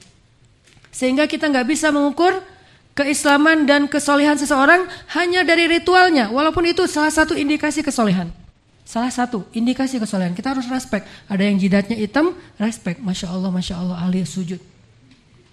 Ustadz, saya tutup pakai kupluk biar nggak sombong. Karena nggak ada aslinya, nggak hitam, biar nggak malu. Jadi ada orang yang mungkin dari wajahnya kelihatan, kan wajah sahabat itu kata Ali bin Abi Thalib itu wajah capek kan, wajah lelah loh, malam kurang tidur. Kalau kita sholat subuh di zaman sahabat, seandainya kita bisa balik ke masa lalu, kita sholat subuh di Masjid Nabawi di zaman sahabat, kita bakalan melihat mata-mata yang bengkak. Kenapa? Semalaman nangis. Kalau di zaman sekarang bengkak juga, semalaman tidur. Kalau dulu semalaman nangis, bengkak mata mereka. Jadi kalau kita salat subuh di masjid sahabat itu, Masjid Nabawi itu, semua matanya merah dan bengkak. Kenapa? Nangis semalaman. Dan masing-masing punya ayat favoritnya. Umar dengan ayat favoritnya, misalnya tentang ayat-ayat Al-Haqqah, Mal-Haqqah. Kemudian nanti ada Khalid bin Walid dengan ayat favoritnya surat Al-Mudaththir, terutama di ayat Sa'uslihi Saqar. Siapa yang dimaksud di ayat itu? Ayahnya Khalid, yaitu Walid Al-Mughirah. Sa'uslihi Saqar, akan aku masukkan dia ke dalam neraka Saqar. Siapa dia? Ayahnya Khalid. Sehingga ketika Khalid membaca ayat Sa'uslihi Saqar, gak kuat berdiri, langsung gemetar lututnya, tersungkur, sujud, nangis. Dan itulah maksud dari ayat wa idza tuliyat 'alaihim ayatur rahman kharru sujjadan wa bukiya. Kalau dibacakan ayat-ayat Allah, kharru, tersungkur. Apa arti tersungkur? Gak kuat lututnya berdiri, saking solehnya.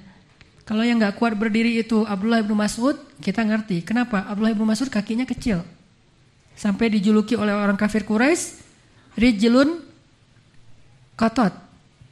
Apa arti rijlun qatat? Kaki burung belibis. Itu hinaan Abu Jahal kepada Abdullah bin Mas'ud. Saking kecilnya kaki Abdullah bin Mas'ud. Kalau dia gak kuat berdiri, capek karena lama sholatnya, kita ngerti. Tapi ini yang gak kuat berdiri ini Khalid loh. Yang dia keteguhannya, kuda-kudanya tuh kayak gunung Uhud. Ketika dia duel sama musuh, belum pernah kalah. Bahkan dia pernah duel 1 lawan 5, belum pernah kalah. Nanti ada lagi ulama keren juga namanya Ibnu Mubarak, 1 lawan 10. Jadi kalau kita nonton Gladiator, Troy, Lord of the Ring, apalagi yang kayak gitu-gitu, itu mah fiktif ya. Tapi kalau Khalid Ibnu Mubarak itu tuh realita. Ada jagoan-jagoan Islam. Dan itu semuanya dia udah petarung, dia juga ulama, dia juga orang kaya. Siapa orang kaya di antara ulama yang paling kaya? Abdullah Ibnu Mubarak, salah satu idola saya. Kenapa saya ngidolain beliau? Karena beliau orang pergerakan. Saya selalu ngidolain orang pergerakan. Tetap saya idola ulama-ulama, tetapi nggak seperti saya mengidolakan seorang orang haroki. Ulama misalnya ada Hasan Al-Basri, kan hidup sezaman nih. Hasan Al-Basri sama Ibnu Mubarak. Tapi saya ngidolain siapa? Saya idola semuanya. Tapi kalau mau ditanya mau dipilih siapa? Ibnu Mubarak. Kenapa? Ibnu Mubarak pernah ngirim sebuah surat kepada Fudail bin Iyad. Fudail bin Iyad siapa? Ulama yang mengajar di Masjidil Haram. Ngajar aja di Masjidil Haram. Terus dikirimin surat. Ya abidal haramaini law absartana la'alimta annaka bil ibadati tal'abu. Wahai saudaraku yang beribadah 24 jam di Masjidil Haram, yang mengajar ilmu di Masjidil Haram, 2 Masjidil Haram, Haram Mekah, Haram Madinah. Kalau kamu lihat apa yang kami lakukan di luar masjid, kami berdakwah, kami berjihad, kamu akan menyadari ibadahmu selama ini cuman main-main. Kebayang ya, ibadah di Masjidil Haram yang beribu kali lipat lebih baik daripada masjid yang lain, dianggap main-main kalau dibandingkan dengan apa? Dengan dakwah di luar masjid. Dan Ibnu Mubarak juga ulama yang kaya raya.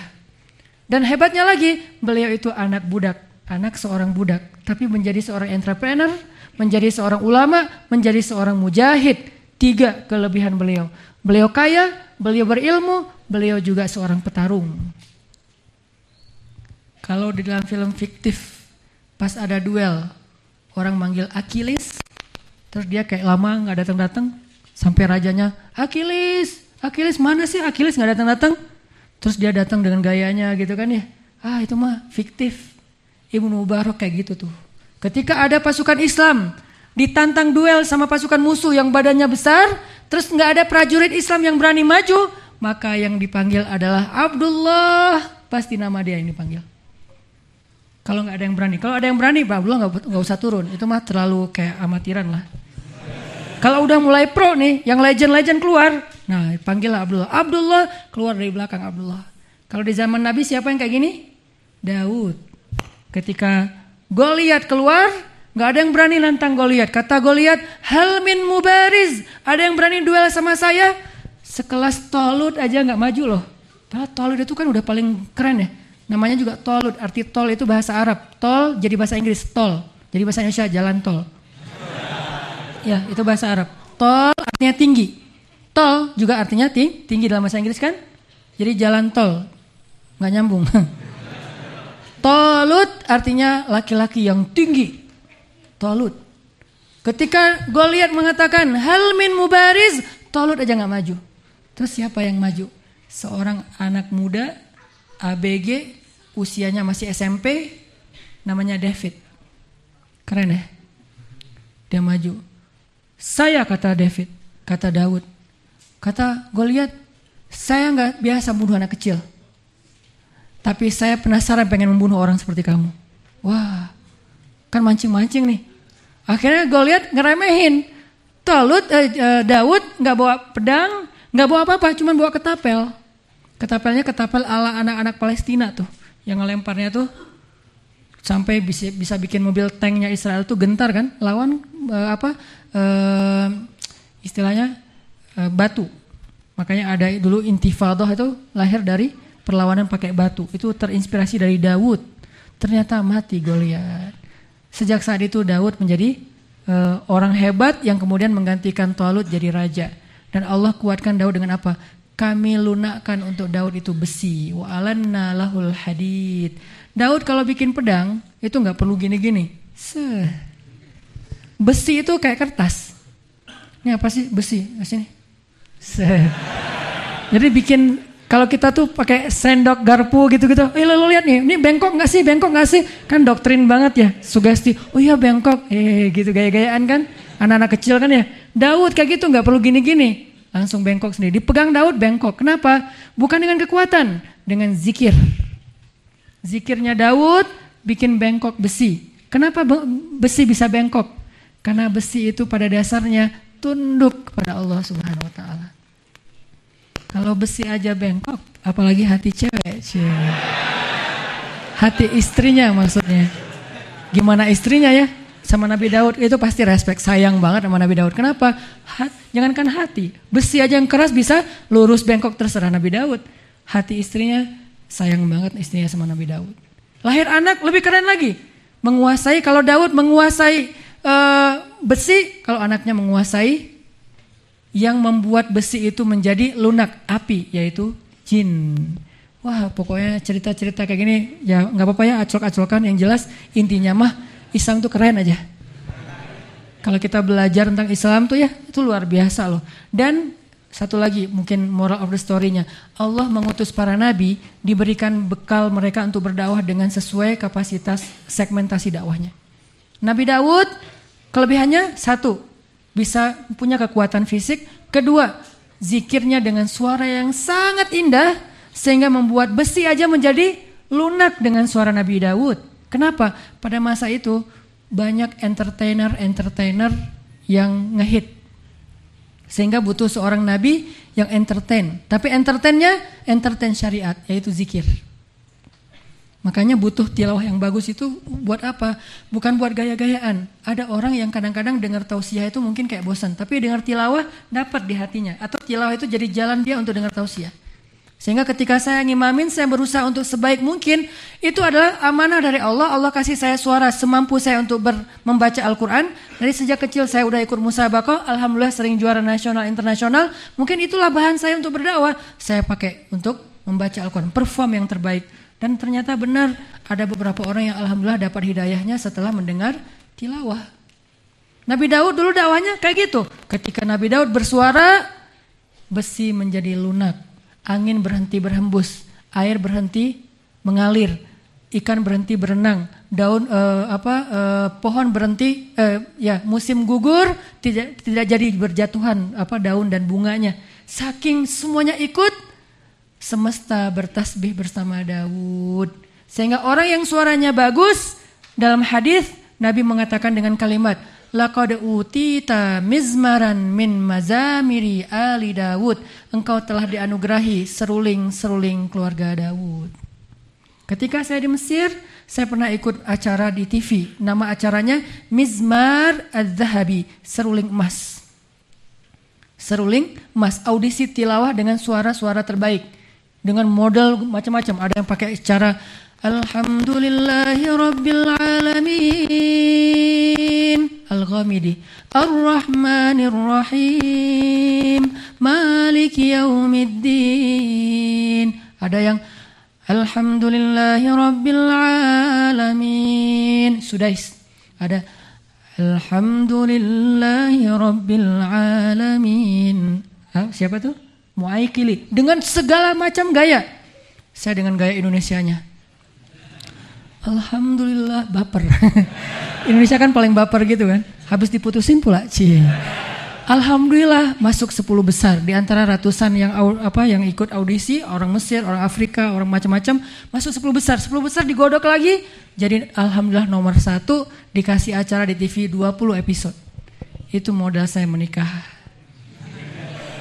Jadi mungkin amanah Allah ke saya itu dari bacaan, dan itu saya pakai dengan dakwah. Amanah Allah ke saya itu mungkin dulu belajarnya di Kairo mah beda dengan Ustadz Adi Hidayat. Ustadz Adi Hidayat itu orang yang cinta dengan buku. Beliau di perpustakaan, beliau di kampus. Kalau saya di kafe lagi.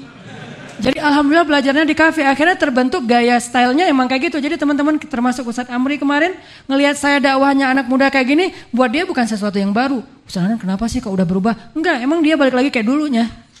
Kalau kemarin saya sempat pakai jubah sorban, itu saya udah berubah. Aslinya yang kayak sekarang. Nggak jelas. Alhamdulillah ketidakjelasan itu mungkin jadi jalan dakwah yang nggak jelas. Dan alhamdulillah jadi akhirnya mudah-mudahan ada manfaat. Intinya teman-teman, ada Nabi Daud dengan suaranya, ada Nabi Sulaiman dengan kekuasaannya, ada Nabi Musa dengan kekuatan fisik dan revolusinya, ada Nabi Ismail dengan akhlaknya, mirip dengan Nabi Muhammad. Nabi Ismail tuh orang yang sangat menepati janji. Dan kehebatan Nabi Ismail apa? Secara olahraga nih, Nabi Ismail tuh sniper, matanya tajam, gak pernah meleset dari target. Itulah Nabi Ismail. Jadi yang senang nembak, mau panah boleh, yang penting panahnya itu, targetnya itu jelas, bukan memanah hati ya. Kalau itu sering meleset sih, itu beda. Itu mah gak masuk kategori. Memanah Nabi Ismail diturunkan kepada Nabi Muhammad. Kelebihannya itu, nanti Nabi yang lain, intinya itulah Islam. Khazanah kekayaan Islam. Mudah-mudahan dengan kayak gini, banyak yang harus kita belajar tentang Islam. Kita istiqomah, duduk lagi dalam taklim. Anggap aja ini hiburan hiburan santai, tapi insya Allah berpahala, jadi ilmu dan nambah semangat untuk dekat kepada Allah. Jadi nggak berat, santai, dengar kisah-kisah, temanya aclok-aclokan. Yang penting yang dibahas semuanya ada di ayat, ada di hadis, dan itu kayak kita nonton acara yang entertain, tapi isinya mudah-mudahan tsaqafah Islamiyah, wawasan keislaman. Itu aja yang bisa saya sampaikan. Mudah-mudahan kita istiqomah, yuk kita ajak lebih banyak teman-teman kita hijrah. Ternyata setelah hijrah hidup kita gak kaku-kaku amat, santai kok, taklim juga santai, tapi insya Allah substantif, tetap gak keluar dari konteks, gak keluar dari konten Islam. Dan semoga Allah menjaga keistiqomahan hati kita. A'udzubillahi minasyaitonirrajim. Bismillahirrahmanirrahim. Rabbana zalamna anfusana wa illam taghfir lana wa tarhamna lanakunanna minal khasirin. Rabbana atina min ladunka rahmah wa hayyi' lana min amrina rasyada waj'al lana min kulli dhiqin makhraja wa min kulli hammin faraja wa min kulli usri yusra. Rabbana لا تزغ قلوبنا بعد إذ هديتنا وهب لنا من لدنك رحمة إنك أنت الوهاب اللهم حبب إلينا الإيمان وزينه في قلوبنا وكره إلينا الكفر والفسوق والعصيان واجعلنا من الراشدين اللهم انصر الإسلام والمسلمين اللهم انصر المسلمين في نيوزيلاند اللهم انصر المسلمين في فلسطين اللهم انصر المسلمين في سوريا اللهم انصر المسلمين في يمن اللهم انصر المسلمين في باكستان اللهم انصر المسلمين في أفغانستان اللهم انصر المسلمين في العراق اللهم انصر المسلمين في روهينيا اللهم انصر المسلمين في تركستان اللهم حرر المسجد الأقصى المبارك من أيدي اليهود حرر المسجد الأقصى المبارك من أيدي الغاصبين اللهم اجعل بلدنا هذا إندونيسيا بلدا آمنا اللهم ألف بين قلوب المسلمين اللهم اشفي صدور المسلمين اللهم ألف بين قلوب المسلمين كما ألفت بين قلوب المهاجرين والأنصار اللهم اهدي شباب المسلمين اللهم اهدي شباب المسلمين اللهم استر عورات نساء المسلمين اللهم وفق علماء المسلمين اللهم اهدي أمراء المسلمين اللهم وحد صفوف المسلمين اللهم وحد صفوف المجاهدين اللهم ارحم أموات المسلمين اللهم تقبل شهداء المسلمين اللهم اشف جرح المسلمين اللهم وحد كلمة المسلمين ربنا آتنا في الدنيا حسنة وفي الآخرة حسنة وقنا عذاب النار. Duhai Allah, satukanlah barisan kaum muslimin, satukanlah hati kaum muslimin sebagaimana engkau menyatukan hati di antara kaum muhajirin dan ansar. Satukanlah hati kaum muslimin, satukanlah hati para pemuda-pemuda muslim Indonesia dan seluruh dunia. Lintas komunitas, lintas hobi, lintas kampus, lintas budaya, lintas bangsa. Ya Allah, satukanlah hati kaum muslimin di seluruh dunia. Satukanlah hati kaum muslimin di bawah kalimat La ilaha illallah Muhammadur Rasulullah. Jadikanlah perbedaan di antara kami sebagai bahan bagi kami untuk semakin bijak dan dewasa. Jadikanlah perbedaan di antara kami sebagai rahmah, bukan sebagai musibah dan firqah. Ya Allah, lindungilah saudara-saudara kami di Palestina yang sedang digempur oleh musuh-musuh-Mu. Lindungilah saudara-saudara kami di Suriah yang dalam keadaan teraniaya. Lindungilah saudara-saudara kami di Rohingya yang terusir. Lindungilah saudara-saudara kami di Yaman yang kelaparan. Lindungilah saudara-saudara kami di seluruh dunia. Lindungilah saudara-saudara kami di New Zealand, di Inggris, di Eropa, di semua tempat di muka bumi, tanah ciptaan-Mu ya Allah. Ya Allah, jadikanlah negeri kami Indonesia negeri yang aman. Satukanlah bangsa kami, walaupun mungkin kami berbeda agama, berbeda keyakinan, tetapi kami sama-sama tinggal di negeri yang kami cintai ini. Jadikanlah kami bersaudara. Kalau kami tidak bisa bersaudara karena iman, maka setidaknya kami bersaudara karena kami sama-sama hamba-Mu manusia ya Allah. Ya Allah, berilah petunjuk kepada sebanyak mungkin bangsa Indonesia yang sudah beriman agar mereka bertambah imannya, yang belum beriman agar Engkau beri mereka petunjuk kepada keimanan. Ya Allah, berilah petunjuk-Mu kepada pemuda-pemuda Islam Indonesia dan berikanlah kemampuan mereka untuk mengemban amanah dakwah dan bangkitkanlah Islam di Indonesia di tangan para pemudanya. Jadikanlah di antara kami, utuslah untuk kami ya Allah pemimpin yang hafiz Al-Quran, pemimpin yang solih, pemimpin yang mau mengimami sholat berjamaah bagi rakyatnya dan beri mereka wakil yang mau mengumandangkan azan untuk rakyatnya. Anugerahkanlah untuk kami ya Allah suatu.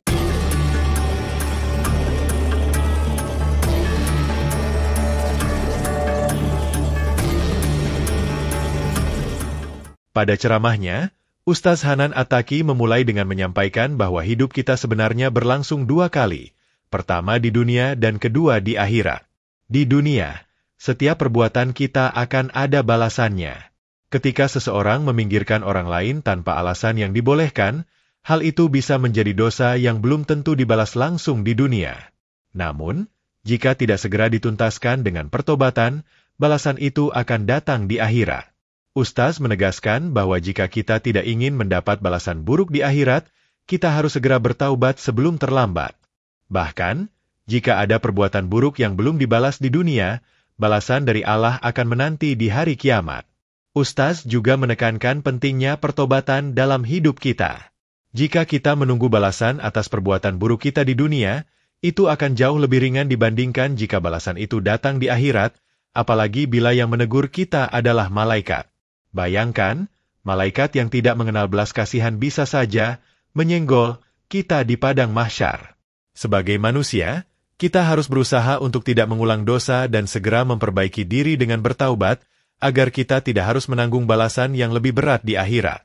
Di akhir ceramah, Ustaz Hanan Attaqi mengajak hadirin untuk bersyukur kepada Allah atas nikmat hidup yang diberikan, serta mengingat bahwa segala sesuatu yang kita lakukan di dunia ini akan diperhitungkan di akhirat. Oleh karena itu, penting bagi kita untuk memperbaiki hubungan dengan sesama, tidak meminggirkan orang tanpa alasan yang sah, dan selalu menjaga hati dan perbuatan agar tidak membawa kita ke dalam siksa yang lebih berat di kehidupan yang kedua, akhirat.